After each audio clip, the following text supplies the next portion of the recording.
Hello, everybody. Welcome to the Punch Up Pod Sunday night show, the shit show. Happy Sunday. Hi, Pat. Sundays where we have 75% of our shit together, usually at best. Barely.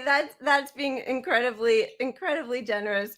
We thought we were all set, and then all of a sudden 20 last minute things popped up. So we were scrambling a little bit, but we are here. Yes, Adria, I see your Moscow Mule drink, I'm assuming. Excellent. And hello, everybody. For those of you who are drinking the alcohol, smoking the weed, doing whatever you're doing, cheers and welcome. Much needed self-medication. Here. How's your world? We have the Julia Doubleday joining us in just a second. She's backstage. Yes, in just a second. We're a little late to all of the stuff, so we see you. We'll bring you on in just a second. I'm good. I'm not good, actually. It's horrible. It's horrible. I cannot close my eyes. This is going to cheer everybody up. Welcome to the shit show without seeing images of beheaded babies and limbless children. So I didn't sleep all night. And then I fell asleep for like 2 hours at, 9 in the morning. And then just like, woo. Well, that makes my dreams and losing sleep sound a little better, because I keep having dreams where all of a sudden I'm homeless in my dream. Everything's going along great, and then something happens and I blah blah blah and I'm homeless. It's like the adult version of you didn't do your homework, like with serious consequences. Panic. I mean, so yeah, there's that. It's like embarrassing even to say like how I'm being affected by images of what people are actually enduring, suffering because of our country. But I do think there's like just second or third hand trauma here from the state of our country and the state of the world, and anybody who's paying attention is furious and devastated. I mean, there's losing your sleep, just thinking about it and how horrible it is. But there's also like, when it gets in your dreams, sometimes it's psychological, it's helplessness, learned helplessness. Yeah. We all have learned helplessness because our whole country, the majority don't support this war. We want it to stop. We want to do everything we can to stop it. A lot of people feel the same about COVID, and we're getting nothing done on this stuff. So and climate. It's like all of it. Yeah. We're just barreling through in a non-democracy. We're gonna try to find some joy though, as we, plow through all of this. So first we want to thank everybody, our pup heroes and sheroes. Thank you guys all so much. We really appreciate all of you. Thank you. And what do you think? Should we just bring on our lovely friend of the show, Julia Doubleday? Hello, how are you?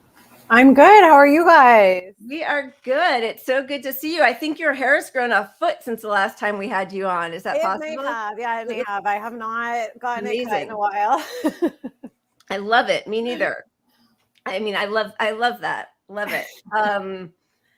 How are you? Welcome.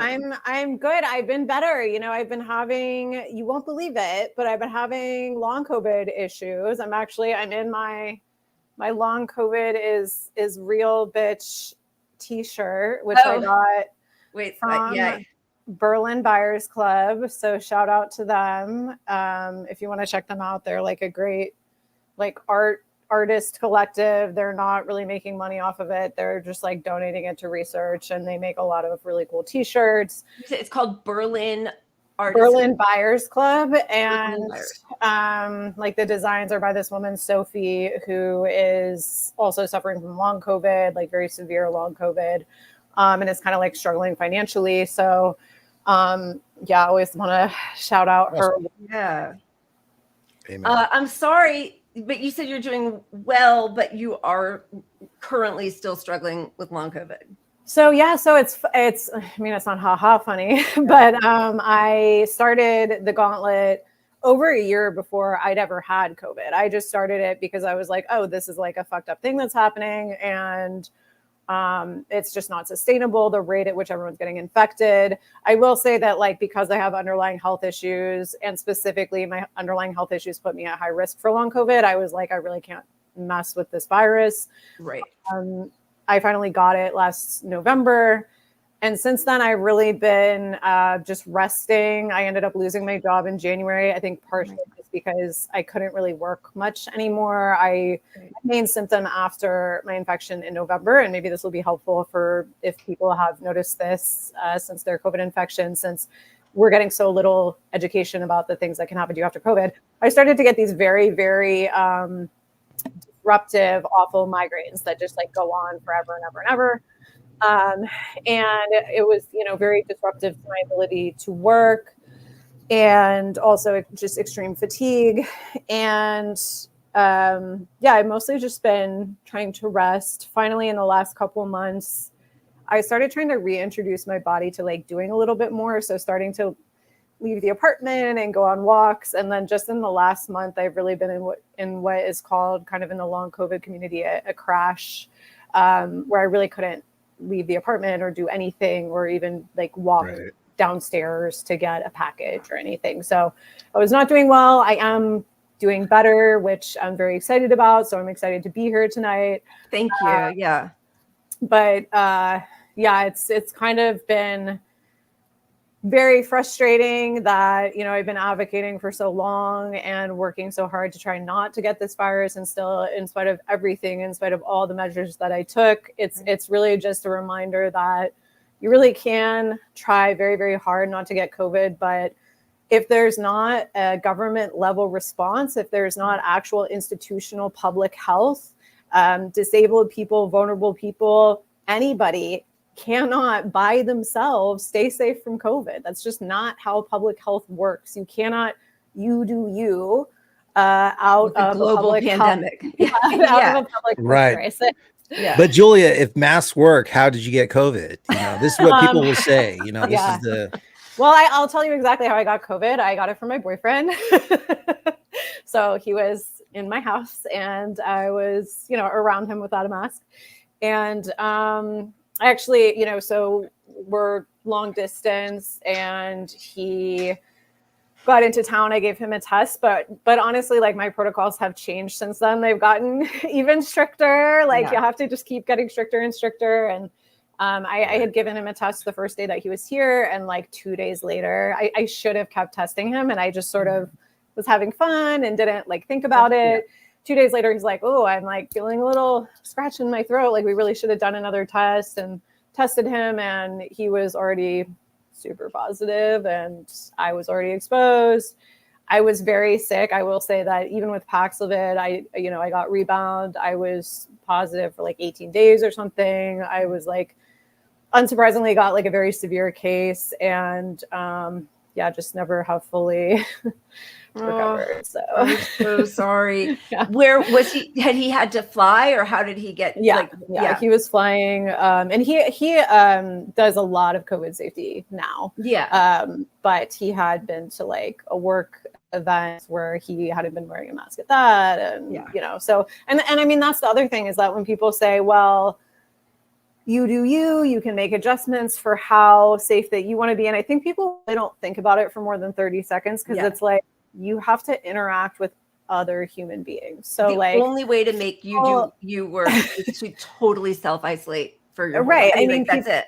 People live with other people. People interact with other people. People have spouses, children that go to school. I mean, not only do they have children that go to school, but I know parents who the school is like threatening them that like they're going to try to get their kids taken away because this is abusive, that they want their kids wearing a mask. It's like, it's just so impossible to try and create like a bubble away from society. And actually, so a few of the graphs that I sent over to you guys were to try to convey the impossibility of and sorry, I actually want to stop and say, I don't want to give people the impression that it's just completely impossible and hopeless and you shouldn't try not to get COVID, because I actually went so many years without getting it. And my hope is that I will not get it again. And in that story I told about me getting COVID, I did make mistakes and things that I would do differently. And so, two things can be true. One thing that's true is that it's completely unfair And you have to have a lot of to invest a lot of time and money to be able to avoid COVID. All of that is true. And it's all. Oops. Oh. Wait, you You're lagged back. just a little bit. Oh, You're yeah. back though. Yeah. But it can Pick also up at be, the end. but It's also true. Oh, yeah. And it's also true that we should be doing what we can to try not to spread it in our communities. The other thing that's true is that it's one of those things where it's a, it builds momentum. The more people that are doing it, the easier it gets. So when I say like, oh, it's really hard, I now have like 5, 6, 7, 8 friends that are doing COVID safety. Guess how much easier it is when I want to hang out with people. If I know 3 people that have been masking all week, now it's a much lower anxiety thing to figure out how we can hang out together safely than it would be if like, well, I went to my in-laws' house and they had a baby there and I didn't wear a mask. And, you know, like it just... Which is also why mandates are so important, because it takes away the burden of people feeling like my husband and I are always the only maskers. Yeah. And everybody I know who says that they're safe, like, and then you see pictures of them, you know, indoors without a mask in crowds. And like, I think communication is really important. So like, I would almost liken it to just the way that in a sexual relationship, you have to sort of like really hammer out like, what are my boundaries and like, are we testing XYZ? Like when I'm talking to somebody about what is your COVID safety, like it's very explicit. It's not like, oh, are you COVID safe? It's like, hey, so I wear a KN95 mask indoors. Like, is that what you do? You know, like what do you do during the week? Because and sometimes don't eat. Like then they'll be like, because even there though, I do feel like unless like you're right, you have to be so detailed. But people will say that, and then they'll be like, well, I was at a restaurant and I was far away from other people and I had to eat. You know, it's like, I wore the mask when I got inside and then took it off. You know, like, it's like, it's very difficult because everybody has a very different idea of what it means to mask indoors, apparently. Well, one of the big issues is just that we're catching people up on like 4 years of information that they don't have. So a lot of times if someone says like, oh, I was COVID safe, their conception of what COVID safe is based on this like droplet transmission model that is really outdated. That is not correct. So the flip side of that. And go ahead, Pat. Sorry, I keep talking. Well, I was just going to say, I ran into that with my own family last week, 2 weeks ago, where we were all going to get together. My parents are in their 80s, and my brother has 2 high school level kids. One in college, one in high school. But anyway, one of the kids had just had COVID 4 days ago, and they were all going to come over, and they're like, well, he's fine now. And I think so many people don't realize the contagious level on average is what, 2 weeks or so is the median number. One of the reasons people don't realize that is because they changed the isolation guidelines so many times. And every single time they changed, it was really based on economics. And as you guys know, the first time those guidelines changed was because of the CEO of Delta. And I think that's such a telling anecdote about who has been running this pandemic response. So, and why has the pandemic response evolved the way it has? So when they were purely looking at the science, it was like 2 weeks is a good amount of time to be sure that that person's not going to be contagious anymore. And then they reduced it to 10 days because 2 weeks was so long. And then the Delta CEO, this is really just the crux of everything. Why the response was never adequate, why the virus was never controlled. The CEO of Delta was like, the workers are not at work and it's too hard for the business to run profitably. And he wrote this letter to the CDC and said, I think like more like 5 days would be like more reasonable. And the CDC was like, yeah, sure. And that's how we got the 5-day quarantine. And now even like pro science, like liberals are like, well, it's like a 5-day quarantine. And it's like, that number did not come from any study. There's never been any study that showed there's any relationship between like 5 days and infectiousness. And in fact, 2/3 of people in one study were still contagious beyond 5 days. And actually, one of my friends who just had it, we were like testing him every day. He had very mild symptoms. He had like a headache and kind of achiness. That was kind of it. He was contagious until day 9. And that's like somebody that I'm sure like might not have even tested if he was just not, you know, kind of in my like COVID world. Yeah. But I wonder how many people are actually testing out, you know, before they go back to work. Well, and now they say I would one venture day, it's like and if 10%. you don't have a fever. Yeah. Right. Well, and even, you know, so Biden obviously just had COVID. When he exited quarantine, they said that he had never had a fever, which means that according to his CDC's own guidelines, he never should have been in isolation. So why was he in isolation? I mean, why are there different rules for Biden than for everybody else? Although he didn't mask. In his defense, he didn't mask even when he found out that he had COVID. Yeah. Right. Yeah, no, it is truly shameful. We all got it, or 3 of us got it. My older son, who was at college, got it when he went to college. But my younger son, who's a senior in high school now, at the beginning of the year said he just couldn't be the only masker once again for the 4th year in a row going into his senior year. And you know, it's really hard because I understand that there's no plan. There's no plan. And so at a certain point, like, you know, so the very first weekend of high school, we went to a party, they all passed a joint around or whatever, and got us all infected. And I had a worst case, but all 3 of us, even my husband, who was like down for one day, I mean, we isolated in the house, we wore masks, all that kind of stuff, but none of us tested negative for 12 days.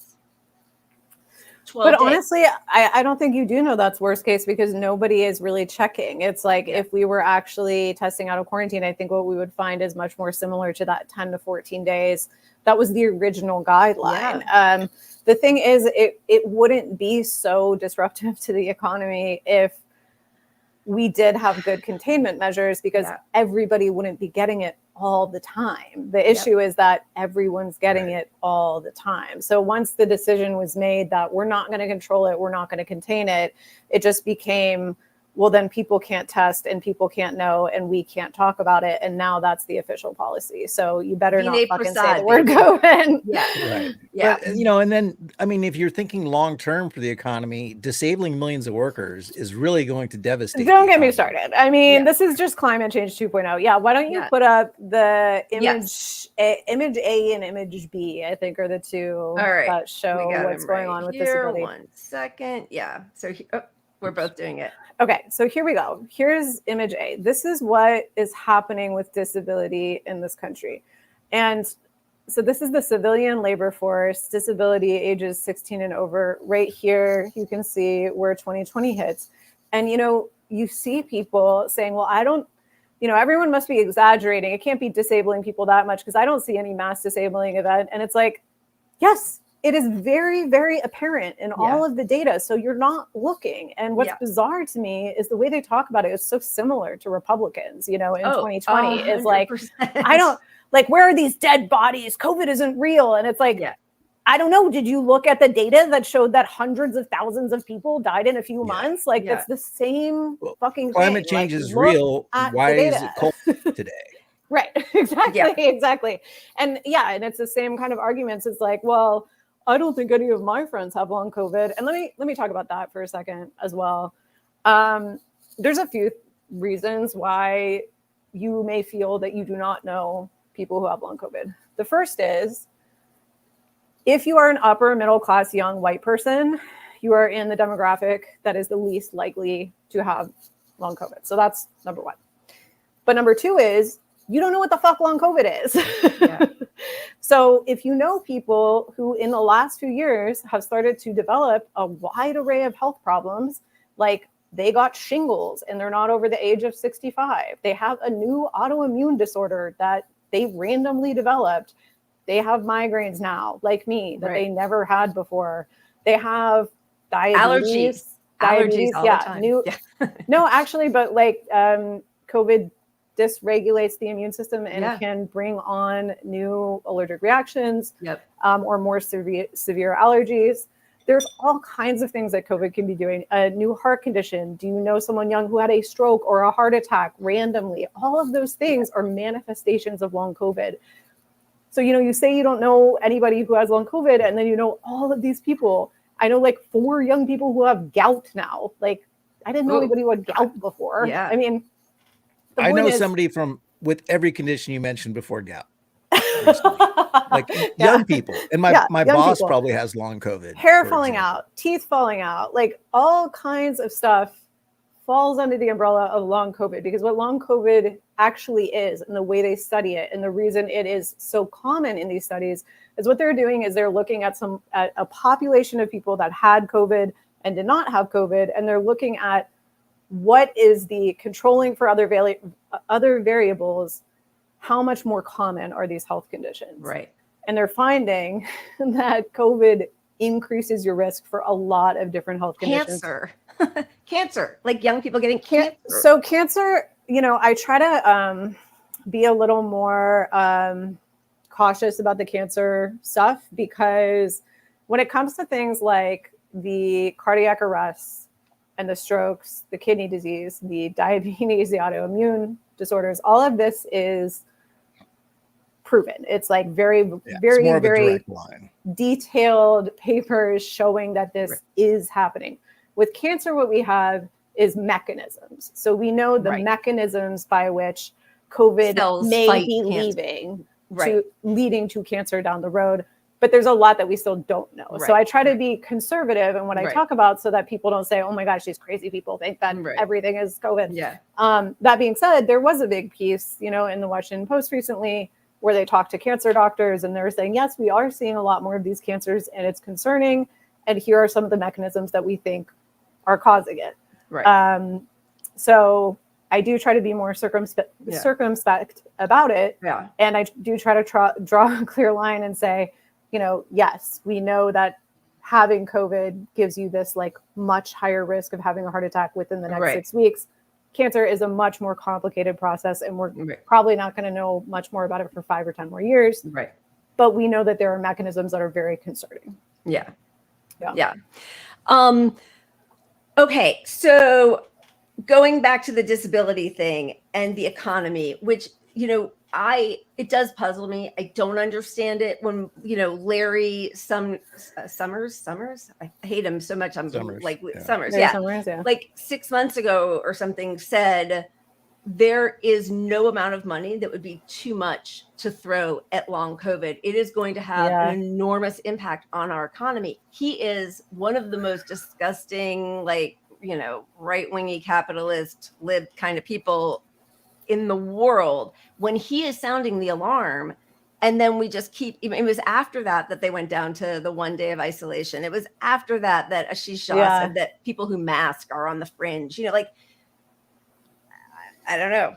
I think the thing is that capitalism is not being driven by like a smart operator, like a single operator. Like it's a machine, but it's a dumb machine. In other words, like the machine just does what it's going to do, and no one is really in charge of it. So like, that's why even with climate, like there are a lot of very wealthy people that are concerned about what's happening, but there's not really a mechanism to turn the machine off. Like all it can really do is input resources and output money. And so you kind of have to like use the mechanisms and incentives of the machine to try to turn it, but that's a very long, slow process, and potentially we're all going to die first.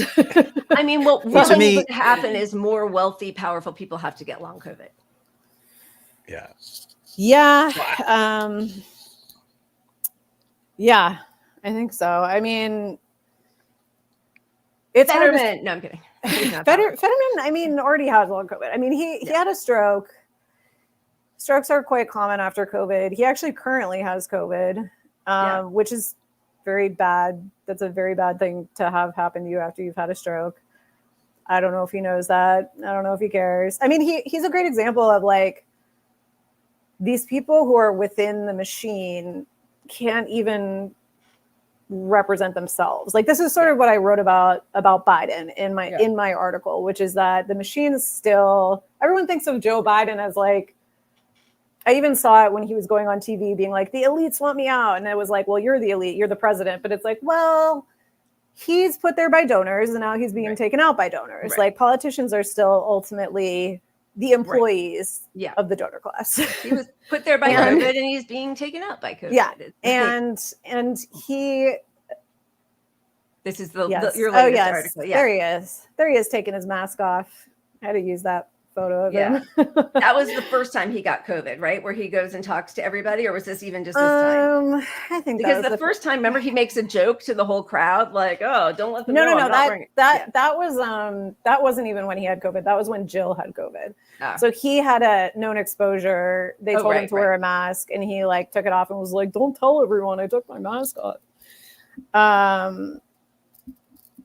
I forget what I was saying about this. That he is just an employee of the donor class. He's an employee of the donor class, and he ultimately served his function as a piece of propaganda that COVID is over by being a 90-year-old man on the verge of death, going out in public, risking his life by acting like COVID is over, not wearing a mask, and ultimately, got COVID at a point in his campaign where it was very important for him to look young and healthy and spry, had to drop out. Right. And at the end of the day, like the people that hired him and the people that he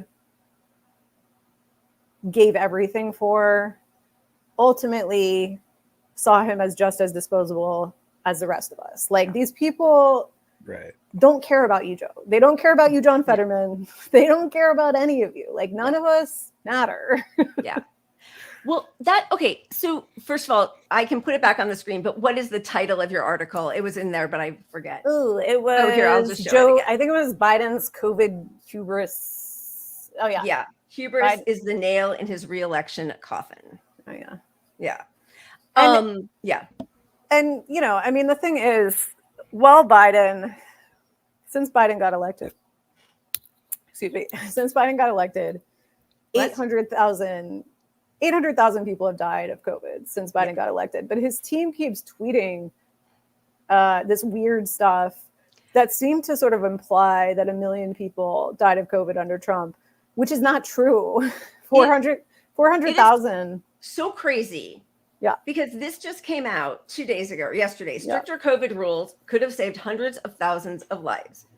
There's Mehdi Hasan. He's been one of the few people with a big show, and he used to be obviously on MSNBC, who was actually, COVID conscious. But he's also putting the 1 million deaths on Trump.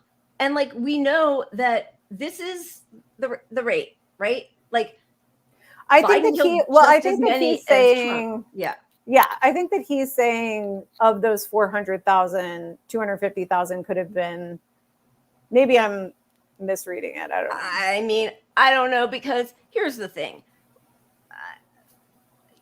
Also like the Kamala headquarters keeps saying 1 million people died. Sorry.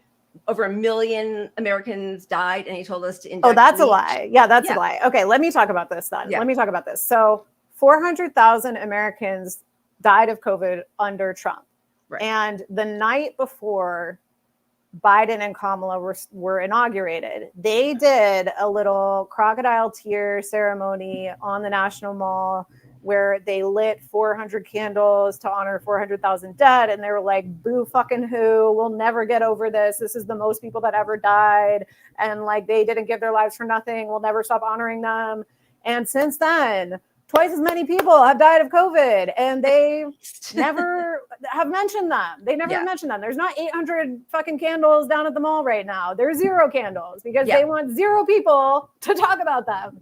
Right. And it's disgusting to me. It's really disgusting to me. And what's even worse is that, obviously they've been in office for longer, so it's not the same rate.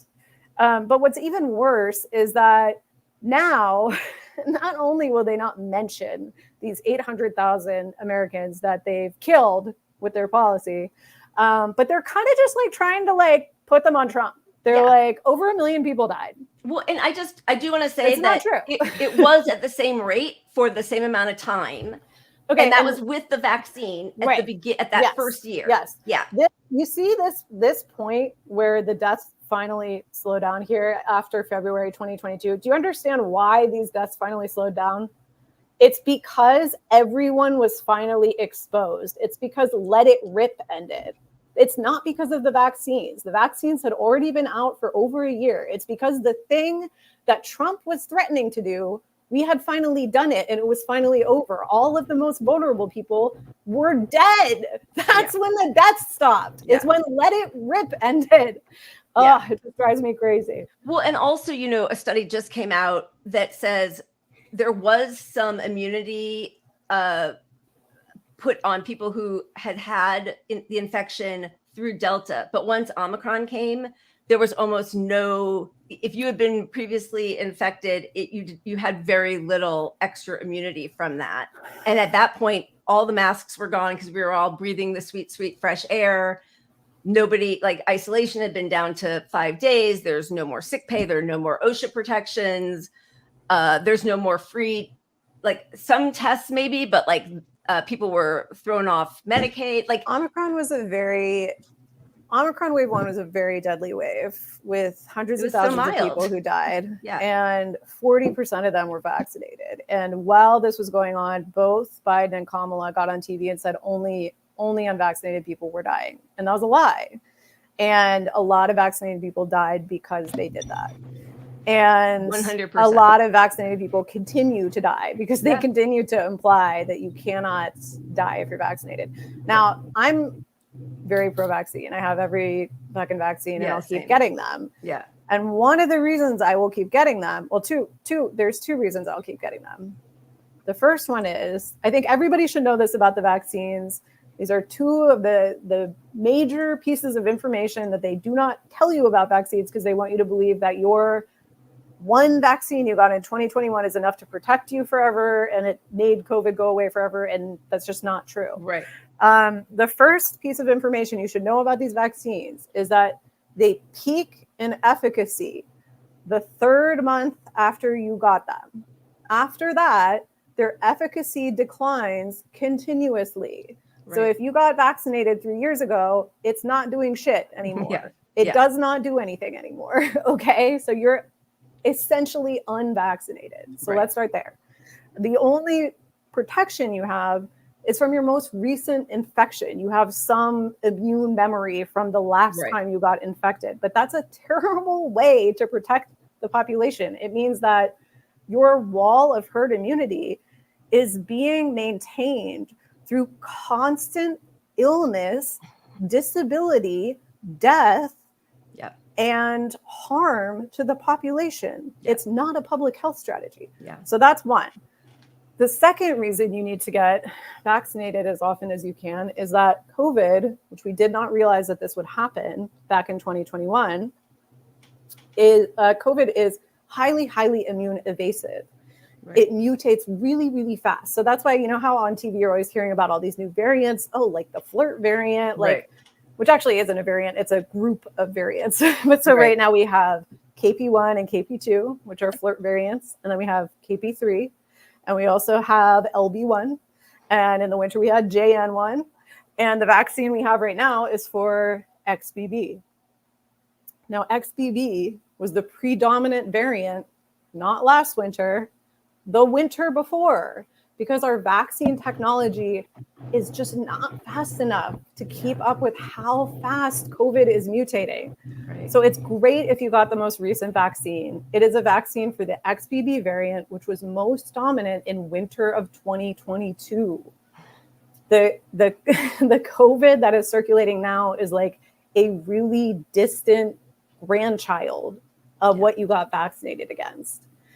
So that's why yes, it's good to get vaccinated, but it's not enough to protect the population from this circulating virus, which is actually genetically very different from the virus that you're vaccinated against. Which is why when Trump was president and said he was going to do Operation Warp Speed for vaccines, scientists who were being honest at the time said, we cannot have a vaccine-only approach. That's great, but we need the Swiss cheese model.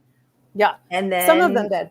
I mean, but even the ones who did, then I mean, some of them continued to be, stick to their true science. Yeah. But a lot of them switched. And as you're saying, we're just like, well, vaccines are enough. Enjoy. I think what you'll find is that it's just like with climate, which is that you'll find people across the political spectrum, scientists, who will say a lot of different things, and the media will choose to elevate the ones that are more optimistic, and they'll choose to ignore the ones that are more pessimistic. Right. So there were scientists in 2021 saying this vaccine is not enough to end the pandemic. And what's going to happen is that if you rely only on the vaccine, and if you get rid of masks, and if you allow it to continue to spread at such a high rate, you're going to see this really rapid mutation around vaccine protection. You're going to start to see vaccine resistance and new variants that are resistant to the immunity from both the vaccine and from infections, which would be bad. But instead of elevating people who are saying that, the media found scientists that were saying, once you get this vaccine, you're good for life and you can go back to normal. And people wanted to believe it, so they did. And when it didn't turn out to be true, and it became really obvious that it wasn't true, because we all started getting sick, I think people just psychologically couldn't handle it. Like, they could not handle the idea of going back to the pandemic. Yeah. So they just keep doubling down on like, it's over, it's over, it's over. I mean, I want you guys to go back mentally to right after the vaccine came out. I don't know how many people remember this, but there actually was a point at which Rochelle Walensky went on TV and said that if you're vaccinated, you won't catch COVID. Oh, yeah. And before we get into, oh, that's a lie, she was lying, the reason she said that, it was premature, but it was based on preliminary data that came out of some, it essentially was true based on preliminary data that was interpreted very, very optimistically. Right. And it was before COVID had the chance to mutate. And those vaccines were really, really, really effective very early on. It's just that we abused the fuck out of them, right. And COVID is just too smart for us. Yeah. So that happened. But that summer, you may remember hearing breakthrough infections are extraordinarily rare. Do you guys remember that? Oh, yeah. Breakthrough infections are extraordinarily rare. I heard and that it was like it was like a refrain. Breakthrough infections are extraordinarily rare. And I heard it so often that every time I heard about a breakthrough infection, I was like, that's weird. Yeah. So I think as the goalposts move to like, they're not rare, and now all of a sudden I am going to get it, but I'm only going to get it once. And now all of a sudden I'm going to get it more than once, but it's mild. And all of a sudden maybe it won't be mild. It's helping my immunity. But it's like, I keep like, when does that immunity kick in? You've had it 8 times now. Yeah. Now all of a sudden maybe some people are going to get disabled, but hopefully it's not me. It's like all through this, I just think people have been like, I'm not going back. I'm not going back. It's really easy to rationalize everything, you know, and you've got parents with the guilt of their kids. They can't do anything about their kids. They can't protect, you know, your whole job as a parent is to protect your kid. And then, you know, at some point you also have had COVID and didn't die. So then you add that to it like, oh, well, I didn't die. It's easy to say, well, it's kind of just the flu because I didn't die. But also it was a concerted effort by the Biden administration and the Rochelle Walensky, Fauci, Leanna Wen, Lennart, the New York Times, like all of these people to vilify and make fringe doing anything that prevented people from feeling like they had returned to normal and the economy was back up and running. Because even now, when they ever do the polls, but all through that, when they were taking polls, even in red states, a majority of people said, we want to know when there are spikes because we want those protections and precautions to come back. It was like reverse engineered. And so then after you hear it enough from the people who are supposed to be your public health watchers and your government who's supposed to be protecting you, then people are like, oh, it's over now. But like, yeah. And I think it's important to point out that, yes, you're right. It was very top down and it was really shoved down people's throats. Like, this is weird. This is weird. This is bad. This is bad. But all of the whole narrative and the talking points, it all came from really far right libertarian think tanks.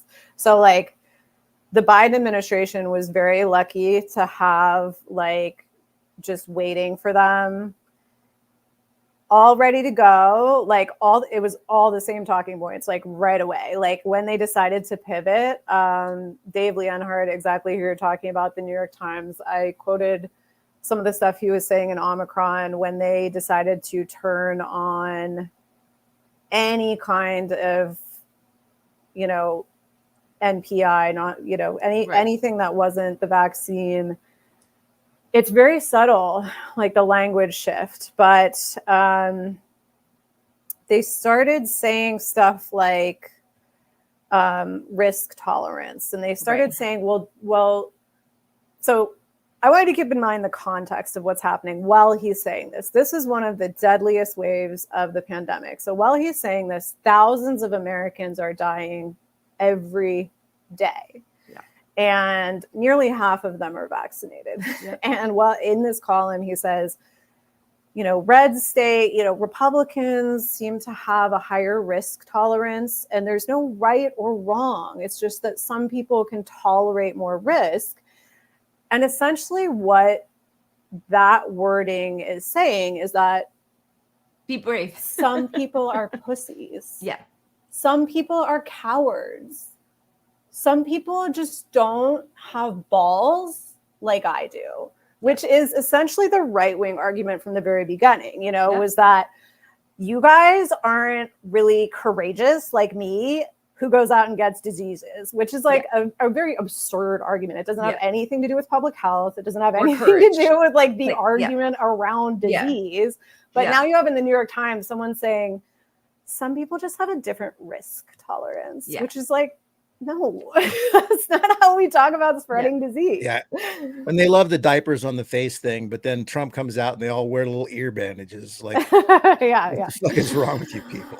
Well, and also, you know, I do want to say, yes, it started as, you know, the Brookstone Institute and all of these like disgusting right wingers and the Koch brothers and the Vinay Prasads and all of that, Monica Gandhi. But, you know, when Biden brings in Zients as his COVID czar, right? Like then it really doesn't, like, that's where, you know, when I talk to sort of my normie Dem friends, it's really hard for them to understand that Democrats are basically, because they're all serving capital, it's all right wing. They just might, you know, say it's like thoughts and prayers and like you know, it's trans flag or something. But like, you know, that like scene in Devil Wears Prada where she like talks about the fashion, like going through all the catalogs or whatever and ending up in the bargain bin. It's like that. It's like, you know, it had to come from whatever fucking Heritage Foundation. But now it's like these fucking leftist podcast hosts on Twitter telling me I'm living in fear. I'm like, this is not from you. A billionaire had to spend so much money to get you to call a public health intervention living in fear. Imagine calling water purification living in fear of cholera. This is so bonkers. Like, bro, use your head. Well, and it's the biggest workers' rights issue of our lifetime. And they're sitting here, it's right in their face. And these alleged leftists that want communism are I know, it's so sad. They won't even put a mask on. Yeah. Roll the image B. This is the other, this is the same shit. So look at this. This is from the UK. It's the exact same shit we're seeing in the US. So 1 in 15 people of working age are now economically inactive from March, 4 years. We see this massive rise in people who are long-term sick.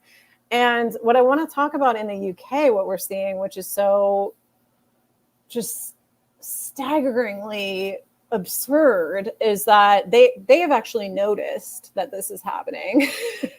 And what the Labour Party, well, the Tories were talking about it, and now the Labour Party is also talking about it, is we need to get these long-term sick people back to work, but not in the sense of we need to get them healthy again. They're just like, we need to kick them off benefits. Like they need to fucking be forced back in the office. And like, this is where, I mean, across the board, all of this is intersecting with so many different, you know, equity issues. But it's like the state is forcibly sickening you.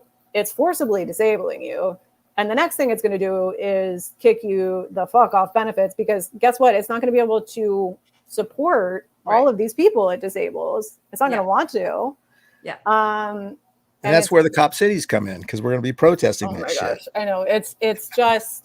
It really is all intersectional, right? Like the same people who are saying Biden got, you know, he handled a once in a lifetime global pandemic. It's over as he is ending his run because of COVID, like ostensibly. Obviously, there are a million other reasons, but like that was, as you wrote, like the final nail in the coffin. But they'll say the same thing, like, oh, Kamala's going to be better on genocide, even though she's got a much sterner tone, or, you know, it's like they keep saying, don't believe your lying eyes. Unfortunately, there is no candidate out there fighting for COVID protections. I mean, the best candidate in the U.S., in my opinion, is Jill Stein, and she's shitty on COVID too. It honestly feels like it just feels like the Twilight Zone to me. It's like they're not in reality. I mean, I also just wrote an essay about this feeling of unreality, and like one of the things I wrote about is like, even the narrative that they're trying to sell us, which is that, well, we're in a different place, and like everyone is just doing their risk assessment every morning. They're waking up and they're doing their risk assessment, and they're saying, here's my risk factors and here are the tools I'm going to use. That's not fucking happening. No. There's not fucking happening. Like there are no tools anymore, by the way. do you go in an old folks home and you see them all wearing their masks because they're high risk and those are the tools? No. Nobody. Everybody's acting like there's no COVID. No one has any risks. And there's no tools. Yep. That's called denial. Yep. You are all in denial. There is a massive pandemic. 1 in 40 people have COVID right now. A large amount of people who get this virus go on to become long-term disabled. And your plan is to get it once or twice a year. You're in denial. I mean, this is what it looks. Oh, sorry, I'm covering all of us, but this is the map right now. And you know, we were joking, Pat and I, when they went from like the red and everything, because red's scary and hot, and green is cool. Well, now it's like dark black green for most of the map. Like they're gonna have to come up with a new color because it's not working. I mean, we're in a massive wave in the middle of summer, which, by the way, that was another thing they lied about. They said that COVID was going to become seasonal. Which maybe wasn't true, though, because in places like in Brazil, they were having waves at the same time we were, but that was their summer. So we like all the things they lied about, there was direct conflict with at the time. In another case of sort of continually massaging what they have said, Ashish Jha had a tweet recently where he said, oh, Biden tested positive. We're in a typical summer wave. I'm like, I'm sorry, motherfucker. A typical what wave? Yeah. Summer wave? I thought this was a seasonal virus. So now hot it's a typical COVID summer. It's another typical southern wave. Actually, I want to show you another couple of graphs I sent. Yeah, tell me, because I've the wastewater. There's two wastewater. One is flu. Okay. So this. Oh boy. Okay. So it's sort of small. Okay, wait. Sorry, but So let me show you. So this is COVID a couple weeks ago. So before we click off of it, I want you to look at the y-axis. So see how it goes up to 500. That's the vertical for those of you who are not. And see how it's high. Yeah. 500. Okay. Now go to the flu one. Yeah. Okay. So it's low. Where's the y-axis on flu? Yeah. What does it say? I mean, it's hard. Some of us need readers, Julia, but it's very low. It says 30. Yeah. So it's not just that looking at these two graphs side by side, flu is down here. It's that the high is like 10 times lower than the high on COVID. So like what you need to understand is that even when we're in a COVID lull, we're still barely below peak flu season peak. Like, do you get what I'm saying? So like sometimes people are like, well, you're not going to get COVID just because you leave the house. Yes, you motherfucking are. Like, also because let's look at that y-axis for the flu. Yeah. It's going up in increments of 5. Right. Okay. Correct. On COVID, whoops, It's 100. I just froze. Yeah. Yeah. All right, Pat, take it from here. Did you freeze? Yeah, I did. Yeah, she Dang it. froze. All right. It's perfect you froze because we need a quick little timeline cleanse or something like that. So all right, I'll be back. Love y'all. Let's check in with comedian Kyle Kinane. I will say this, politically speaking, I will say this. I think that the last 8 years in this country has really ruined the president's been kidnapped genre of action movie. I will say that it has deflated my enthusiasm. Man, that was a fun movie 10 years ago. That was fun. Oh, you'd go right to the cinema on Friday. The president's been kidnapped. Oh no, who's gonna save him? Channing Tatum? I hope his shirt doesn't come off. We were excited for those. You can't make that movie now. That movie does not have the steam it once held. The president's been kidnapped. Well, yeah, I mean, it's not good out there. People aren't happy, man. Inflation's out of control. Well, what are the kidnappers asking for? Healthcare? Yeah. Yeah,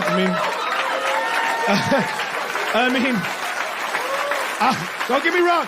I'll watch it, but I'm not rooting for who you want me to root for.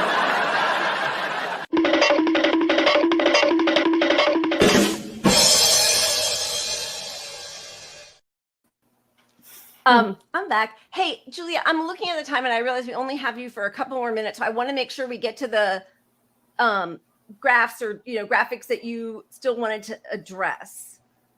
Let's see. Okay, probably last thing. There's 2 more that we haven't looked at yet. One is the viral persistence of T cell activation, and the other one is the accelerated brain. No. We don't need to look at those. Let's just look at see current COVID levels, because those 2 are like a whole other freaking thing. Okay. I just wanted to show you this because this is like just all pandemic COVID levels. Because I was just going on a rant on how when medically vulnerable people say like, oh, it's hard for us to leave the house, we're going to get COVID. This is what we're talking about. So if you look see this sort of like blue nadir level where it's like 152,000 COVID cases a day, a little higher than that is where you would be at like peak flu season. So like, as likely as it is that you'd get flu at peak flu season is like how likely you are to get COVID when it's the lowest level. So like most of the time it's really way more likely you're going to get COVID. And you would much rather have the flu than COVID. I would much rather have the flu than COVID. But the other thing I want to say about this chart, which I think is really, really, really, really, really important. During the Delta wave in November 2021, so if you can see it on this graph, it's right before the gigantic wave that goes off the screen. Fauci gave an interview and people were getting really nervous because it was the first time since the vaccines that COVID had spiked again. And they were all sort of still playing it off as like, this is a one-off thing. It's like weird, but it's gonna pass. And Fauci was asked, they said like, well, here's how many cases we're having a day. Fauci was asked, how many cases a day should we have before we can kind of go back to normal, stop wearing masks? And Fauci said, we should have under 10,000 cases a day, and then we can go back to normal and we can stop wearing masks. That was 3 years ago. We have never had one single day since then where we had under 10,000 new COVID cases a day. Not only that, we have never had one single day since then where we have had under 100,000 new COVID cases a day in America. So 10 times higher then what Fauci predicted would be a reasonable level at which to take off our masks. So when I say that this is not a reasonable way to live with COVID, I am not just using my own standard. I am using the standard of the Biden administration. This is not what they predicted would happen. It is not what herd immunity would look like. They are lying to you. This is not what we were told would happen. We were not told that we would get COVID twice a year, and we were not told about the long-term health effects of repeatedly being infected with COVID, and you should not accept it. Yeah, this is how they amended it. This is only 25 seconds, but this is how they changed it. They wanted to shift focus a little bit. But I doubt very seriously whether you're going to see the hospital and death surge that we've seen in the past, even if we get a surge of infections, because there's enough fundamental community level protection that even though you'll find the vulnerable will fall by the wayside, they'll get infected, they'll get hospitalized, and some will die. It's not going to be the tsunami of cases that we've seen. So awful. And now, and again, this is the same thing that, Dems are doing now is they're talking about Trump, who is disgusting, repellent, horrible. The way he talked about his disabled nephew, gross. But like, that's that's across both administrations. Yep. If you want the economy, it's a sacrifice you'll have to make, but it's worth it to me. But right. I wish, not to bring it back to electoral politics, but like there's such an opportunity for like Jill Stein to come out and at least make the case and make people aware of exactly what you said was the easiest way to do it. Point out what Biden's administration said we needed to do to be safe and we're not safe. Yeah, absolutely. Absolutely. And, what Fauci... Kudos, I do want to say kudos to the SCP party because they are actually COVID conscious folks out there being good. So 100%, they are the best, and their writing on the World Socialist website is fantastic also. But yeah, they're the only ones who are actually. And I do want to say what Fauci did so quickly and so effectively, the propaganda technique he used in that clip was to break solidarity. So he really, really quickly and effectively divided people up into a population that is going to be inevitably harmed and killed by COVID and the population of everyone else that's normal. And he invited you to think of yourself as the population that's normal. And anybody watching is not going to conceptualize themselves as being in the population that's going to die. And nobody could know if they're going to be in the population that's going to die. But that's why you don't see older people or people with cancer or people who are vulnerable like Joe Biden or John Fetterman walking around with masks, because the vulnerable are automatically in our head conceptualized as an other that deserve to die, that deserve to fall by the wayside. And that is so contrary to what we as socialists believe. If we believe in solidarity, if we believe that it's all of us or none of us. So that's a really dangerous thing. Sorry, I disagree. Fetterman can go.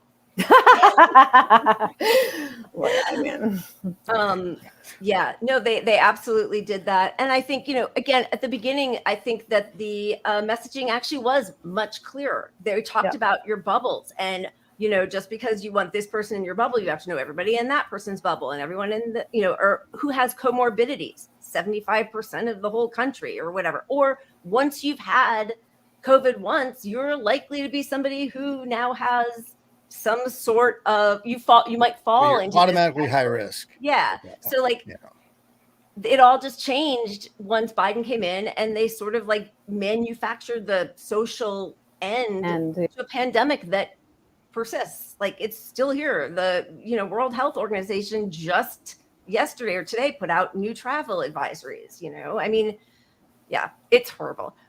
Not ending on the best note or a happy high note, but we are so grateful for you coming on again and sharing your incredible knowledge, and the way you write is so powerful, and everyone should definitely please follow Julia. Why don't you tell people where they can find you, please? Thanks so much. Yes. You can check out my Substack at www.thegauntlet.news, and I have to double check what my Twitter handle is. That's how good I am at promoting myself.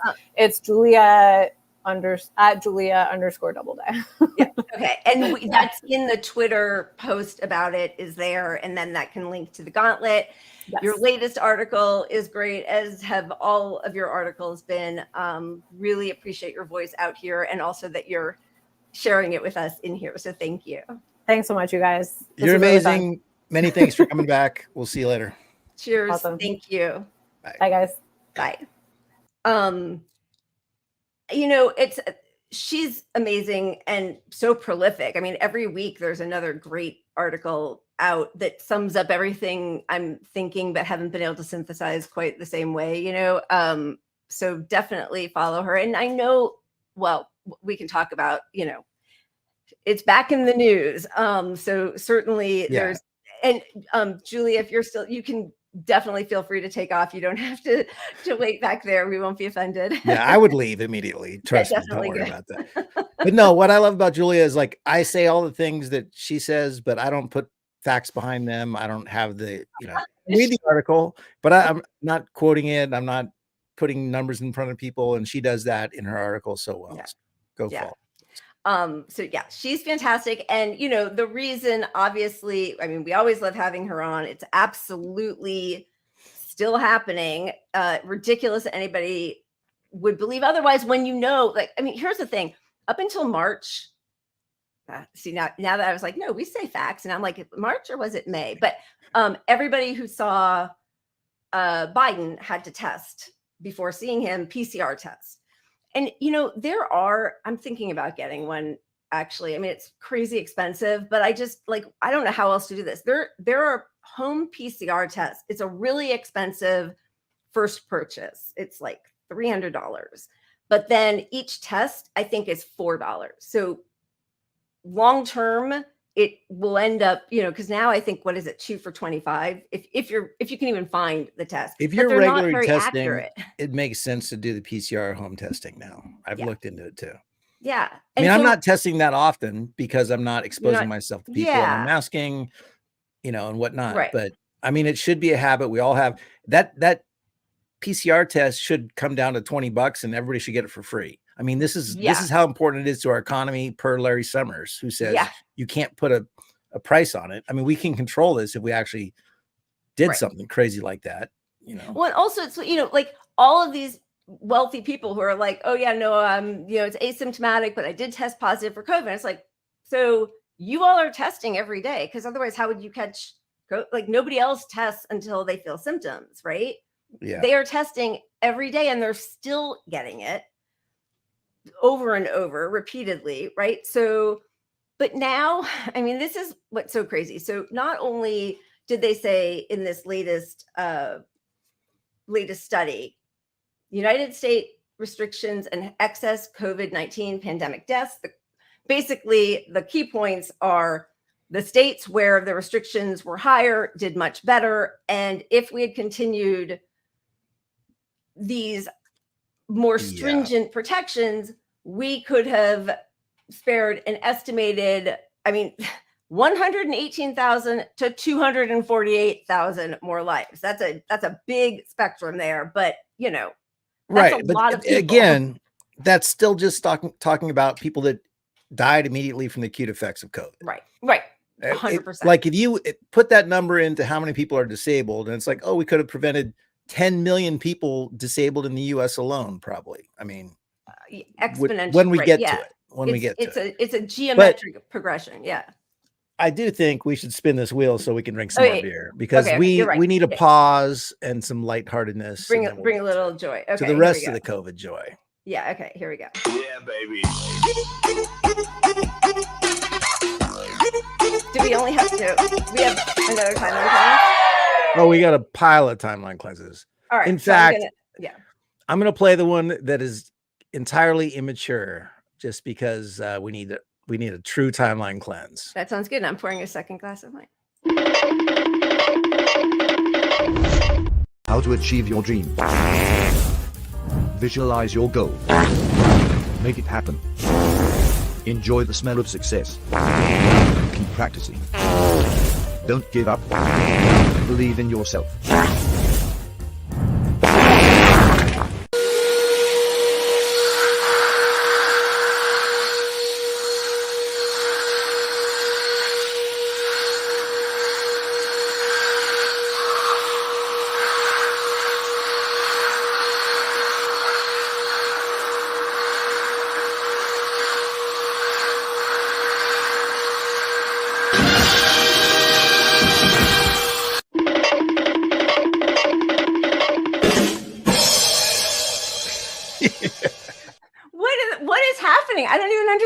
What? What's he doing? He believed in himself. Come on, he had a dream. It's the tablecloth with the That's that guy. next Oh level. my God, that's so funny. That's It's hilarious. next level.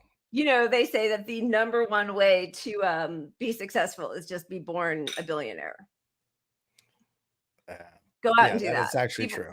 Be born a billionaire. So let's get back to the serious stuff. let's get back to a little bit. No, so now we have like a smattering of stuff because we're no longer allowed to do just like our second half as comedy because we keep getting shut down. So we have a few other things going on. Shocking to nobody is that they are going to start doing N95 masks and admission screenings in hospitals because it reduces hospital acquired infections. Little science right there. But the best news probably of the week, which we already touched on, John Fetterman getting a little piece of karma and spread that karma. Please spread that karma. The only two Democrats who stayed late to shake hands with Netanyahu were Fetterman and Joe Manchin. So we should have followed this chain to Kamala shaking Netanyahu's hand. That could have been the whole like circle. You know, let's see if this fuck around and find out happens. That would be amazing. That would be amazing. You know, the other thing on her like VP possibility list. So JD Vance, you know, did this ban on mask mandates. The people who voted with him to do a federal ban on mask mandates, Mark Kelly was one of the Democrats who voted with him. I think, is that the only person she's thinking about on this list? Tim Kaine, who has long COVID, for God's sakes. But anyway, Mark Kelly, who's against the PRO Act, anti-union, and pro mask banning mask mandates. I wish he had, you know, shaken hands and breathed in Fetterman's air as well. We're not getting into the VP stuff much tonight, but Wednesday we will. But yeah. Look, as soon as she picks a VP, I think it's going to be a fuck you to the left, and it's going to cause the divide. So, you know, we'll see. I really do too. I saw somebody, Devin, say that you love Tim Walz. I do too. And Andy Bashir. Tim Walz had a great interview. I mean, should we just, it's not very long, but like he handled it the way he handled it the way everybody says Pete Buttigieg handles it, but he has the policies behind him that I think we on the left actually appreciate, which is really nice. So this was him on, I think, MSNBC. How are you going to build a water treatment plant in a town of 400 if you don't have a collective effort at it? So I have to tell you, they scream socialism. We just build roads and we build schools and we build prosperity into this. Their whole plan is to go backwards, to give tax cuts to the wealthy. And look, it was so surprising. You know, these super successful Donald Trump, who inherited $400 million and then proceeded to fail at everything.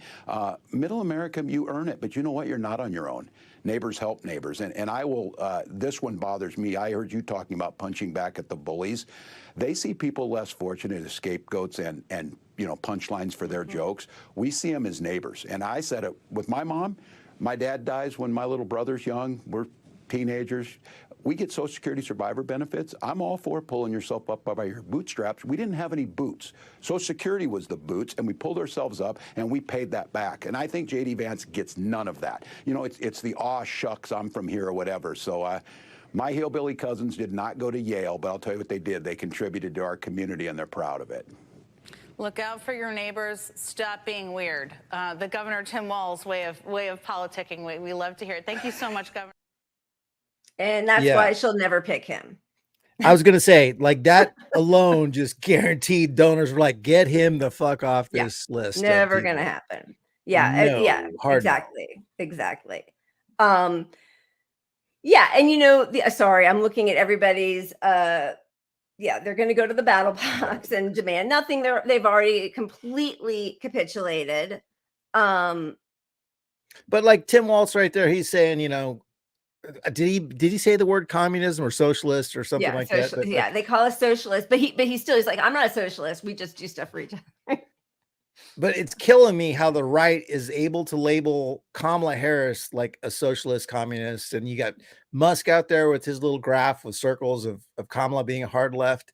And like she has the most progressive voting record in the Senate. Oh my God. And it's just nonsense. And because there was no primary, she's allowed to move to the right. So normally what happens is a primary, Democrats come out and make fake promises to the left to appease the left. And then the election comes and they're like, oh, I didn't mean all that. I'm really a centrist. I'm a Republican centrist. She gets to start as a Republican centrist. That's right. And she's gonna do that. She's not gonna pick a fake leftist. No. If she does, it'll be like a Buttigieg leftist, so you can lean on the gay and the white, the whatever. Identity politics kind of I stuff. still think it's Buttigieg, but I think you're right. know. I think it's going to We be don't Buttigieg or Shapiro. Like she said in 2019 and 2020 she would ban fracking. Now she's already said absolutely not going to ban fracking. I just want to go back for a second to the other thing about COVID is, yes, the protections would have saved between 120 and 250,000 lives, and that's not even counting all of the long COVID. But the other thing, and they'll never say this, is Medicare for all. At the very early on, they knew it would have saved a third of the people who had died their lives, because we have done worse with our COVID response, COVID death rates, all of it, than any other country in the world. Yeah. And Kamala's going to run on not supporting Medicare for all. I never said I supported Medicare for all. I had another plan. It wasn't that, Oh, the border, we tried to be as hard as Trump, but you guys wouldn't let us be as hard as Trump, She's despicable. The other thing she's doing, and this kills me, in her new ad, which is actually why, we pulled the ad. We didn't even show it. I don't know if you want to show it or not, but the ad, did I see the ad? I don't. Yeah, I put it up here. Should we just show it and then talk about it? Yeah, show it. So I know what you're talking about. Because I'm not even sure what you're talking about. All right, look at that. You're going to learn something, Pat. In this election, we each face a question. What kind of country do we want to live in? There are some people who think we should be a country of chaos, of fear, of hate. But us, she told them not to come. Something different. Do not come. That's birth control right there. We choose freedom. Freedom, freedom, I can't move. Freedom, cut me loose. Fair use, Beyonce. Don't do it. The freedom not just to get by, but get ahead. The freedom to be safe from gun violence. The freedom to make decisions about your own body. We choose a future where no child lives in poverty, where we can all afford health care. Remember this where image. No one is above the law. We believe in the promise of America, and we're ready to fight for it. Because when we fight, we win. So join us. Go to KamalaHarris.com and let's get to work. I'ma keep on running because the winner don't quit on themselves. If we didn't know her history, that's a great ad. That's a great ad. But she's going to now co-opt "when we fight, we win." F off, Kamala, strike breaker. No. Leftist, throw them underneath the bus any chance she gets. But when I said, look at that image, that was a little girl with her surgical mask. It was what, like a half second? That's what brings got us to that's what got the guy salt the vibes guy. Salt the vibes. Who is that guy? Did you even know who he was? Wait, sorry. Yeah, he's a Republican. He's a never Trumper. Your show. So he was a former Republican, I think, strategist, or at least right-wing pundit. He's got an MSNBC show, right? Well, that's how you get an automatic MSNBC shows if you're a never Trumper. Right.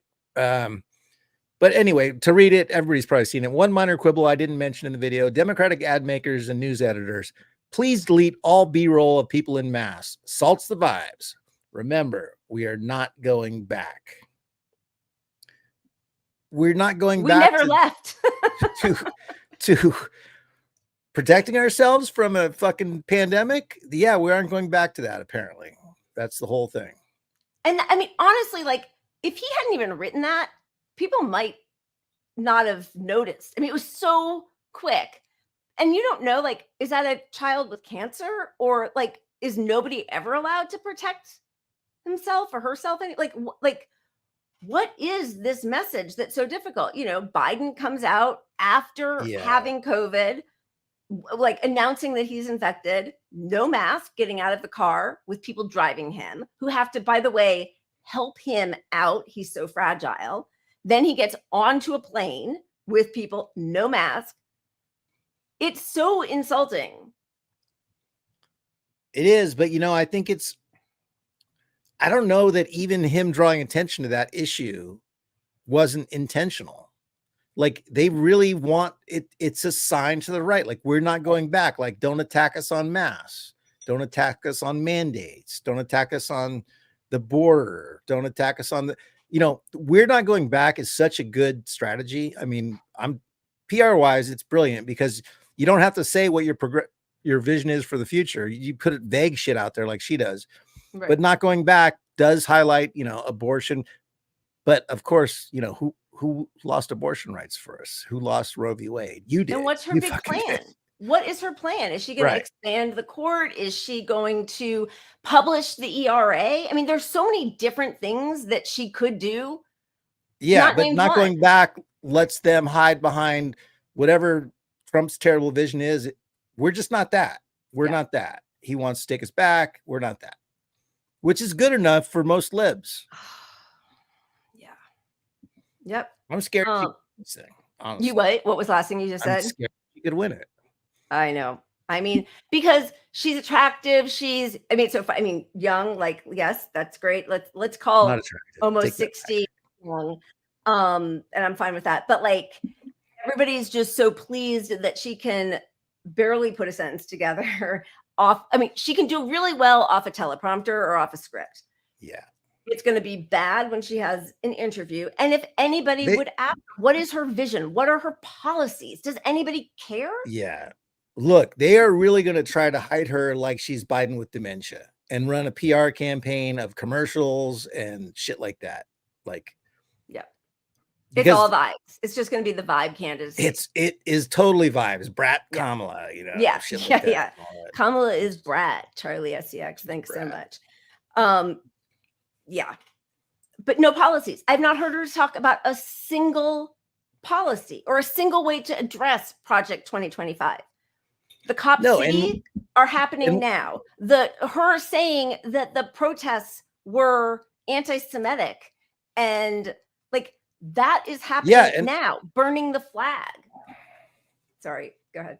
No, but what they're trying to do for as long as possible is they get her pundits out there speaking on her behalf. And after Biden, people are just so pleased it's not Biden. And they're going to ride that wave as long as possible to have her avoid talking. But her pundits are out there saying, because they're getting grilled on Palestine. Yep. And they're like, well, let's just leave her some space and we'll see. So they're not saying anything one way or another because it's all PR. And they're going to try to figure out what's the most pro-Israel stance I could possibly take and still win this thing. Listen, they've already telegraphed to their AIPAC donors. She's got a softer approach on the suffering, but she is in lockstep with Biden with everything this administration has done. Here's the problem. She can't say that she's qualified, which they all are all about qualifications, which is such a weird thing. Like it's what they said about Hillary. It's like, what does that mean qualified? Like, does it mean you made good decisions or just that you were like in proximity to power? But she can't take the 4 years that she's been serving under Biden as part of her qualifications if she then distances herself from all of his policies. So she is either unqualified because I disagree with all of these things and I was just standing there like a weak person with no agency, or I agree with all of them. Like, what is she doing? Well, and that's exactly what they're doing for the next month before we actually get her out in the world, you know, having to answer for some of this. They're trying to come up with which ones do we want to agree with? Which ones we don't? What's our story for that? How do we spin this to the public in a way that, you know, somehow you say the right things to people, even though we know you're never going left. But like, That's enough for most it's the normie optimal way to Dems. do this. Yeah, most normie Dems just don't want the mean tweets. They do. If you tell And them, yeah, I will say, sorry to interrupt, it's good. but I was just at my folks, and my mom, who is a staunch Hillary person, we used to fight over Hillary and all that stuff.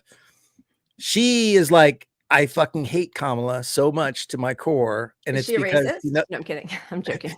yes, a little. No, she's not actually. Not I'm even joking. drop. I'm joking. But she, I mean, she was a judge, and she knows people that worked with her, Right. and she has stories about that, and she knows. Surprisingly, she knew as much as I did, and had some personal stories Right. to add to it about her terrible record. So, I mean, this is a person who was like, yeah, my mom would be like, "Hey, I want to elect a woman." Yeah. Still, and that's why Hillary is still a sore spot, but that doesn't transfer to Kamala, well, which Hillary I thought was was right about really everything. interesting. Yeah. Really interesting. Which is also why she had so little support, real support among Black and brown people, because like, yes, the wealthy, privileged people who were in her sorority and like, go to the same parties love her, but they know that she kept people in jail who were up for parole because she wanted cheap labor, that people who had exonerating proof of their innocence, she hid that until she was forced to let the defense use that information. I mean, she covered up for the Catholic priests. She laughed about smoking weed while she was incarcerating people for marijuana offenses. The list goes on. And, normie Dems don't really know that now because they got a taste of it in the primaries in 2020. And they're like, oh, fuck her. And that was enough. So like everyone was just like, we don't have to say anything else. She's gone. Yeah. But like when she starts sniffing the actual presidency, all of this is going to come out, and she's going to run on, like I said, she's going to be tough on crime. Like what the left used to hate her for, she's going to lean into because she doesn't give a shit. She doesn't need progressive votes. She doesn't have to pretend to be progressive to get out of a primary. Yeah, exactly. Do you think Trump will debate her? Yes, I 100%. I do too, because he knows she's awful. Look, the people saying there won't be a debate, I'm sorry, and my mom was one of them too, but you can't not debate. Trump would look too weak. It's impossible to not debate. He can get through a debate with her. I'm not saying she might not even win the debate. Right. I mean, she's not good at debates, but she might be able to win the debate. But even Trump can't losing the debate. He can still get enough zingers out to appeal to his people. Right. So he's not going to look weak. Looking weak would be more harmful than, and they have the media on the right to spin a win for him no matter what happens as well. So it's like, he's going to debate. Do you think he's going to get rid of JD Vance? No. That would be him looking weak. Yeah. He's never going to say, I made a bad choice. He made the best decision on earth. Maybe, but he could also say, you're fired. Like, remember was it Joe Biden that he said, have you ever fired? That he said to, have you ever fired anybody? You've never fired anybody. Like he used that, like that was some big point of strength that he had. Remember? Yeah. I don't know. I mean, he is the least popular VP. Look, since they started doing it. He could say, I read about the couch fucking, you're fired. He could do it and get away with it, but I don't see it happening. It's super unlikely in my opinion. All right. So I just wanted to quickly go through how it's going over at the Olympics, which is currently happening. They decided they are going to, it's post-pandemic. They're going to return to normal for athletes and fans. That went well. 2024 Paris Olympics hit by early COVID cases. Organizers don't seem worried by the risk. Face masks not required inside the Olympic Village. Hand sanitizer, I know we already talked about this, is available in clinics and restaurants. If you breathe through your hands, that might work. So this was really sad to me because this was the team, the Australian water polo team, who showed up. We're masking. In masks. You cannot do it if you're the only ones doing it and you're just surrounded by people. But now there are volunteers for the staff, for the Olympic staff, who are resigning because of the lack of measures. This basketball star, whose name I don't even know, but probably other people do. Do you know his name? No. No, I haven't followed No, this I have story no at all. idea. But like that, that's going to be a problem. Other athletes are now saying like they can't, like I think a figure, or no, they're not doing figure skating. Gymnast, I don't know, was saying that she finished her competition and like can barely see straight.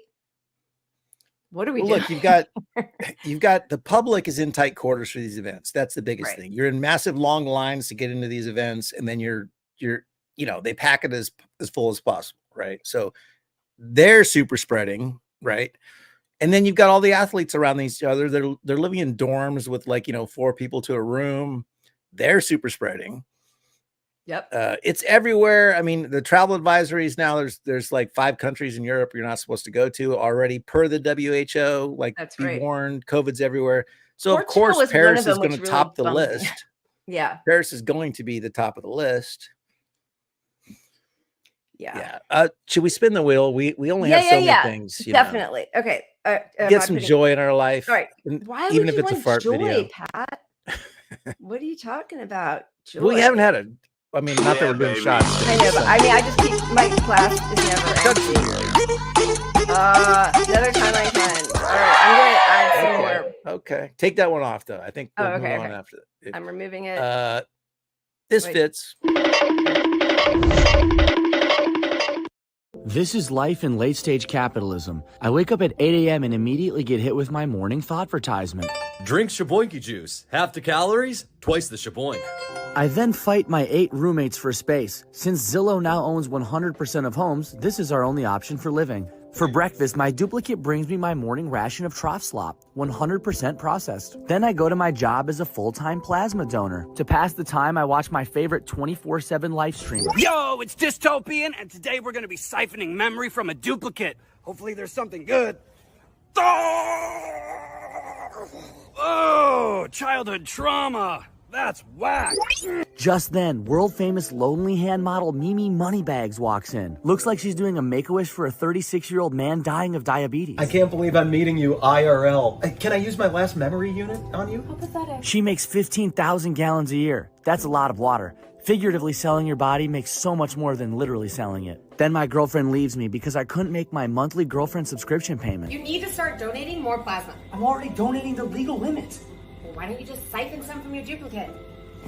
Maybe I should become a live streamer and move into Zillowville. Then I could probably afford a premium girlfriend and only need 3 roommates. Then I download Sleep Premium so I don't get hit with any dream advertisements. And that's my day.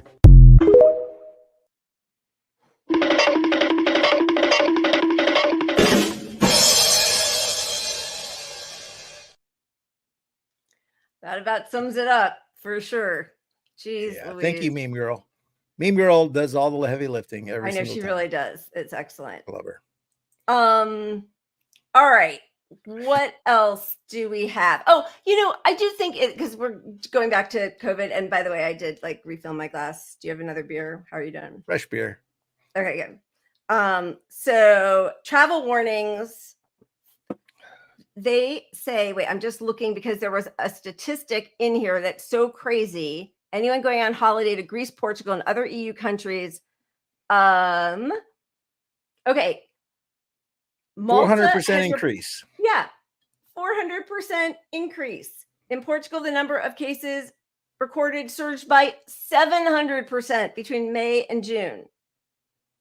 I mean, and I believe this is where we need Julia back, because I'm just going to make shit say any fact. 99% of people. No, go ahead.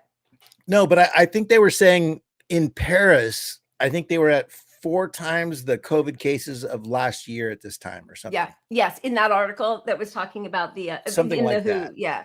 And that's like before everyone comes to town and is all hugging each other for the next month. Inside, indoors, with no masks. Unbelievable. Yeah. And look, honestly, I love the Olympics. I normally follow it pretty closely. I think it's a great principle of bringing everyone together. It's just, you're getting everybody sick. Like, they have to find a way to do this. I mean, but with the world pretending the pandemic doesn't exist, I understand it's asking a lot, but like, it's just, it's it's a Taylor Swift concert 10 times at the same time in a city. Yeah. Every day for a month. Every day. And yeah, and hotels, all of that. Kimmy, you never have to apologize for cussing. And yes, they did. They trained their whole lives. And then wait, I'm just seeing Justin saying that wasn't a timeline cleanse, that was nightmare fuel, which is being echoed by Lauren. That was the opposite of a timeline cleanse because it is just so like dead on. I feel like that's calling for a timeline cleanse. Oh, right. And somebody's asking for Runs is asking for puppets, but okay, go ahead. I'm going puppets, but I'm Okay. sticking with the Olympics. This is, you might cry at the end of this story. No. Our Jayla Washington introduces us to Beacon, the therapy dog. How are you? Such a good boy.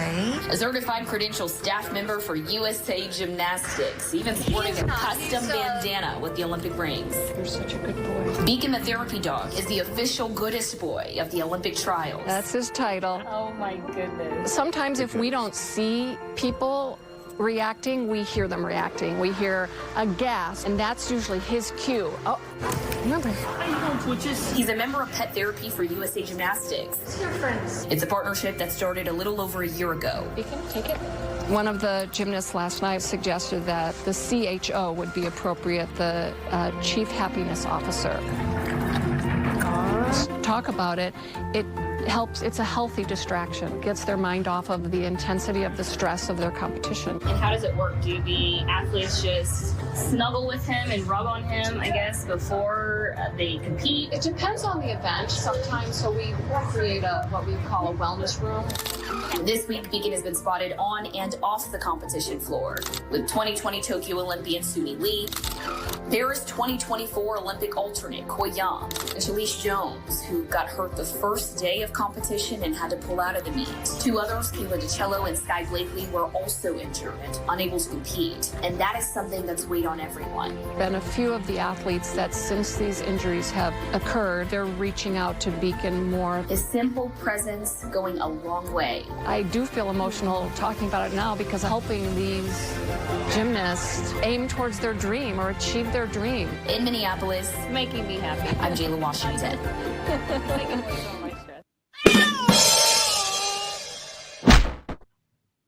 That's really sweet. I hope they don't give that sweet boy COVID. I was going to say, spoiler alert, he's got COVID. Beacon has been spreading COVID to everyone who needed a hug. God. Everyone who needed a hug has COVID.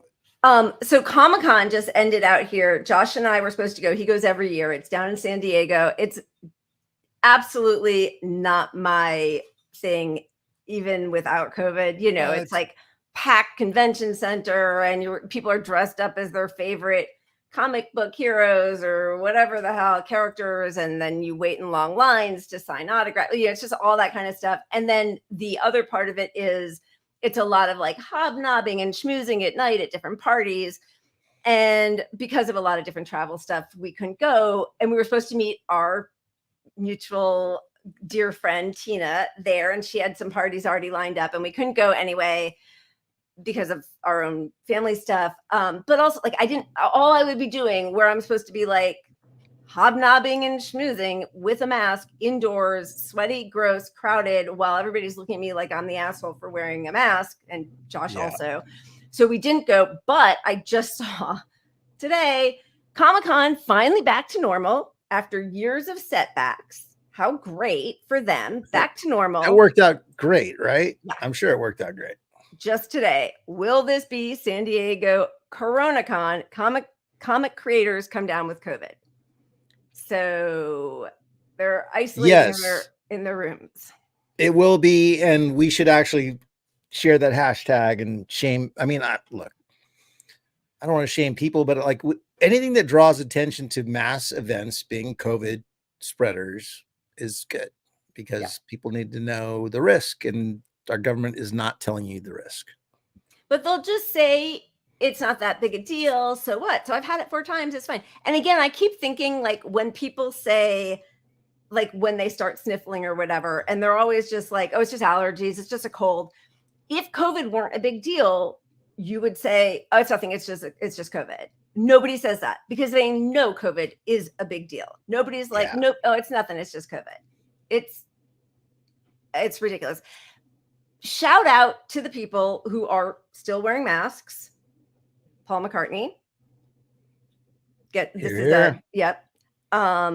Timothy Chalamet has been really good all along. I'm not sure why he's not asking the people traveling with him to show some solidarity. Jennifer, that's kind of interesting because, well, I was just going to say the normally what you see is the behind the scenes people and the staff is all wearing a mask, but the actors aren't, which makes sense because you have to, be speaking and whatnot. And it really doesn't. So that's what we're seeing in this picture, which is Jennifer Aniston just shared. And I don't know when this picture is from, but she just shared it on her Instagram. And, Morning Show got a bunch of Emmy nods and everything. And I don't know if you can see, but she's not wearing a mask, as you said. And there's somebody there who I can't tell if that's another actress or what, wearing a mask. And then there's another one with a lot of people wearing a mask backstage. This is off in the Morning Show. Right. And I saw some people say like, oh, that's so typical. Like the famous people don't want the plebes, virus air, bad air or whatever. But that's, I don't think on sets, I don't think that's exactly what's happening. It's that you can't have every actor on screen wearing a mask always. I mean, I think they should do much more of that. And actually the Morning Show is one of the few shows that has had storylines that have revolved around COVID.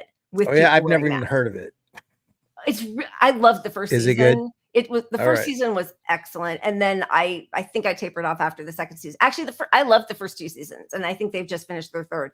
But they definitely, that and Swagger are the only two shows, movies, anything where I've seen any allusion to a global pandemic. But like, even when they're like, they've just memory hold the whole thing. Well, I just want to say, unrelated to this, but sort of related to this, good news, Broad City, people loved that show. I actually really liked that show until they went all in on Hillary. But they're coming back to do one episode to hype up Kamala Harris. So kill yourself before you see that, please. I mean, that's really sad, especially because I just saw a movie. Wait, I'm looking at Still Masking. Way to go. I see Justin say that. Josh, does that mean that they did Masks in Troll 2? I didn't see it. I thought he was saying he was trolling. Could be. Josh, stop trolling. Yeah. I mean, remember when they used to say protect other people and now they don't even tell you to protect yourself. It's crazy. Broad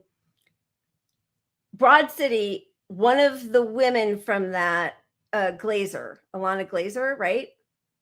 Sure.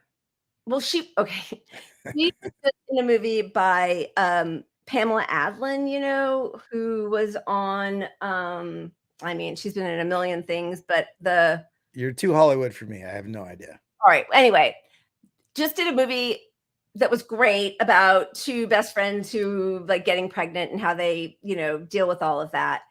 And they talk about a genocide and they're all Jewish, or at least Pamela Adlon, the director writer, is Jewish, and Alana Glazer, Jewish. And in the movie, they refer to a genocide that's happening right now. So the fact that she's going to get behind somebody who is going to continue these policies is it's amazing. And her politics were so great before endorsing Hillary, but I mean, it was the Go Team Women thing. I mean, whatever. I don't want to relitigate that, but you're making me by bringing up Kamala Harris. This show is coming back just to hype her shit up. That's killing me. And of course, like you said, she's Jewish and not an ally of Israel in this situation. And she's still going to hype up Kamala. I just don't understand. So then what is that? It's like, it's the same thing. It's the same thing with everything. It's the same thing with climate. It's the same thing with COVID.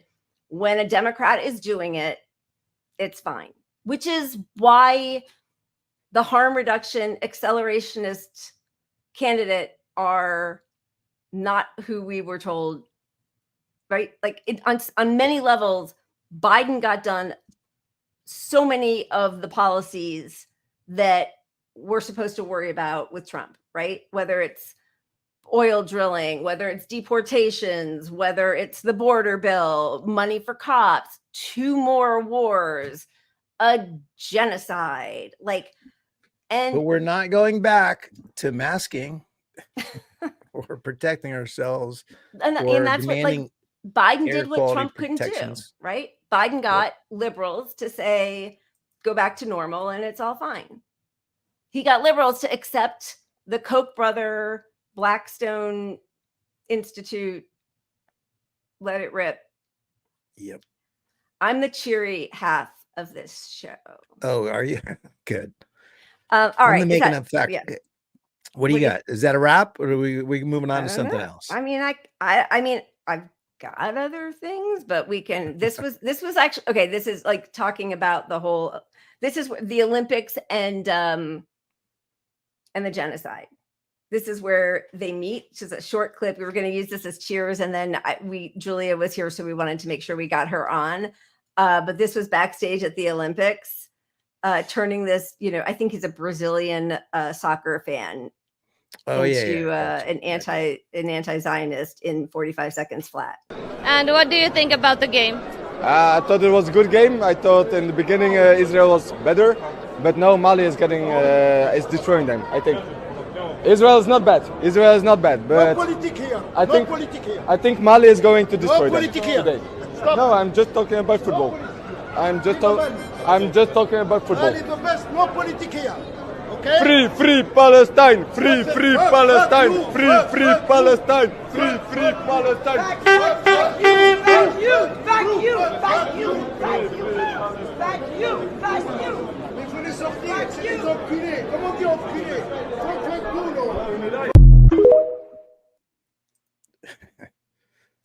I mean, good for him. That was like such a quick 180. No. Israel's good. It's fine. I'm not talking politics. You know what, buddy? Fuck you. I feel that so many of us feel that to our core, I think. Like, yeah. I don't know, Pat. Is that it? Did we do it? Was that a show? Was that it? I mean, okay, I'm looking at what we got. We got JD Vance stuff. We got. We can get into that probably on Wednesday when we talk about the Veep stakes, right? Just on the Olympics, I do want to say this was a poster floating around, captured in Paris, and I appreciated this. When it comes to killing for sport, there's no competition. Yep. I mean, boy, the videos are, it's just every day. And I know we'll talk about this more on Wednesday, but they're going to talk about a group of kids in Lebanon getting hit. Hezbollah says it was not them. It looks like from the trajectory, it was probably a missile from the Iron Dome. It's horrible. No matter who did it, it's horrible because children were killed. And civilians, like innocent people, killed. Israel right away is saying it was Hezbollah and how dare they, and children's lives are sacred. Meanwhile, every day we are seeing them blowing up hospitals, blowing up, tent encampments, blowing up kids playing soccer. Until this past October, I had never seen a child without a head before. And I've seen more than I can even count at this point. And so many things we've all seen that have traumatized us, like, and awoken traumas that people have already. But I will say, just to end on something positive, the Olympics is at least, it's highlighting some of this stuff in a way that some people can't avoid. So, they're going to see some of this. They're seeing the protests. Israel got booed on the soccer field. Yes. When their national anthem sang.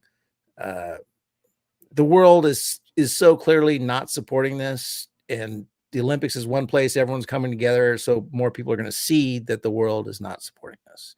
So, yeah. And, Israeli athletes should not have been allowed to participate. I will say, and we didn't pull it today, but we'll pull it for Wednesday, but the ACLU has like 4 or 5, no, Amnesty International, sorry, 4 or 5 great posters about why, not about why, but making the case that genociders should not be permitted in what is supposed to be a coming together of nations. Right. They should I not mean, be Russia was banned, you know, I mean, it's like, yeah. Does the U.S. have so much stature in the world that only what we agree with the IOCC or whatever the Olympic IOC, Committee is? Do we rule them too, just like everything? Like, is that what it comes down to? But the world, they don't give a shit that look, Western decline is happening in front of us, and the Olympics are going to highlight some of that because they're going to be anti-Israel. Yeah. So, and they're anti-US as well. And by the way, Cora, that's a really good point. I mean, honestly. Yeah. Can you imagine us getting banned from the Olympics? How much that would impact American comprehension of our place? And I mean, people in the US already get it, but like, we would have to be isolationist after that. Like, oh, fuck everyone who supports this move. And that's everybody in the world. Yeah. Yeah, I don't think enough people do. And, you know, you hear this thing of people saying, well, they shouldn't have voted for Hamas if they, you know, if they don't want people to be that way. It's the same like lib thing of like, well, it's a red state. They shouldn't have voted for red people, you know, like, or for Republicans. And meanwhile, now people are like, well, we'll vote for 99% Hitler. Yeah. Like, you know. And oh my God, just before we go, please, people, stop praising Kamala for saying she called for a ceasefire in that speech. She's she even attacked protesters. She's denying it. And Biden has also called for a ceasefire. So that means it's not a divergence whatsoever from his policy. It's all PR. It's just messaging. You know, I'm not saying she might not go more left because she wants to get elected.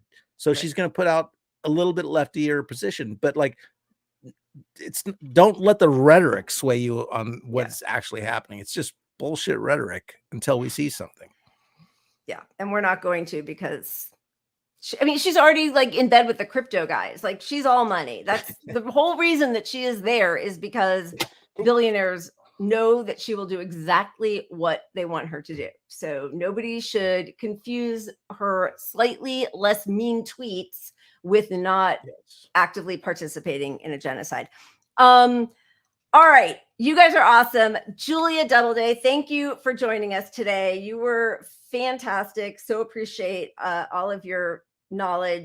And we are going to go out on, this is amazing. This is what got me permanently banned from Twitter. I protested every day for like 2 weeks and finally got myself reinstated when I said we need to bring the French Revolution back. But apparently, when you're in Paris, vive la révolution.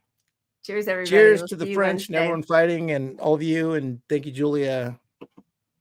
See you next. See you Wednesday. Cheers. Bye. Keep punching